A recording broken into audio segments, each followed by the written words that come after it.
Hi friends, Telangana ప్రభుత్వ ఉద్యోగులు పెన్షనర్లకు అత్యంత కీలక అప్డేట్.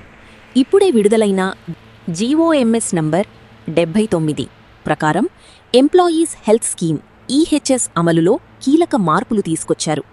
జీతం, పెన్షన్ నుంచి 1.5% తప్పనిసరి కోత, డబుల్ డిడక్షన్పై స్పష్టమైన ఆదేశాలు, అదనంగా కట్టయితే రీఫండ్ కూడా.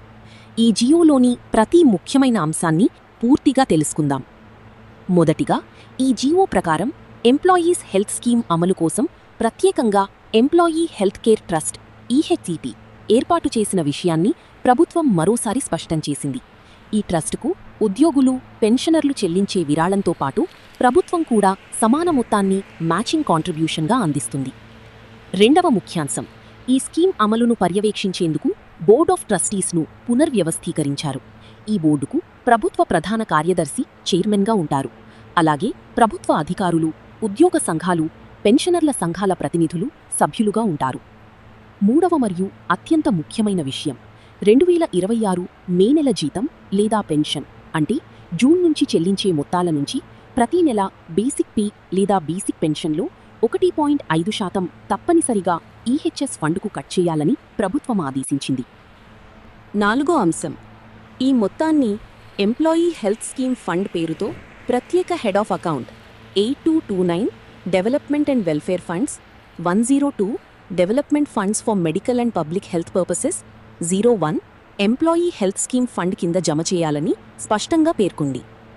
ఐదవ అంశం, ట్రెజరీ అధికారులు, పే అండ్ అకౌంట్స్ అధికారులు, వర్క్స్ అండ్ అకౌంట్స్ అధికారులు, ఫైనాన్స్ మేనేజర్లు మరియు ఇతర చెల్లింపు అధికారులు ఈ కోతలు ఎలాంటి పొరపాట్లు లేకుండా సరిగ్గా అమలయ్యేలా బాధ్యత తీసుకోవాలని ప్రభుత్వం ఆదేశించింది. ఆరవ ముఖ్యమైన అంశం, ఉద్యోగులు తప్పక తెలుసుకోవాల్సింది, కొన్ని ప్రత్యేక సందర్భాల్లో ఒక్క వ్యక్తి నుంచి మాత్రమే ఈహెచ్ఎస్ కాంట్రిబ్యూషన్ కట్ చేయాలి. భార్యాభర్తలు ఇద్దరూ ప్రభుత్వ ఉద్యోగులైతే, ఒకరు ఉద్యోగి మరొకరు ప్రభుత్వ పెన్షనర్ అయితే, లేదా ఒకే వ్యక్తి సర్వీస్ పెన్షన్తో పాటు ఫ్యామిలీ పెన్షన్ కూడా పొందుతున్నట్లయితే డబుల్ డిడక్షన్ ఉండకూడదు. ఏడవ అంశం, ఇలాంటి సందర్భాల్లో సంబంధిత డ్రాయింగ్ అండ్ డిస్బర్సింగ్ ఆఫీసర్స్ డాక్యుమెంట్లు పరిశీలించి ఐఎఫ్ఎంఐఎస్, హెచ్ఆర్ఎంఎస్లో వివరాలు నమోదు చేయాలి. ఇప్పటికీ పొరపాటున అదనంగా కట్టయిన మొత్తాన్ని సంబంధిత ఉద్యోగి లేదా పెన్షనర్కు తిరిగి రీఫండ్ చేయాలని ప్రభుత్వం స్పష్టం చేసింది. ఎనిమిదవ అంశం, ఈ జీవో అమలుకు అవసరమైన అన్ని చర్యలను treasury, state audit, pay and accounts అధికారులు మరియు అన్ని శాఖాధిపతులు వెంటనే చేపట్టాలని ప్రభుత్వం ఆదేశించింది. చివరిగా, ఈ పూర్తి జీవో తెలంగాణ ప్రభుత్వ అధికారిక వెబ్సైట్లో అందుబాటులో ఉంటుందని కూడా పేర్కొంది. మొత్తానికి మార్గదర్శకాలను జారీ చేసింది.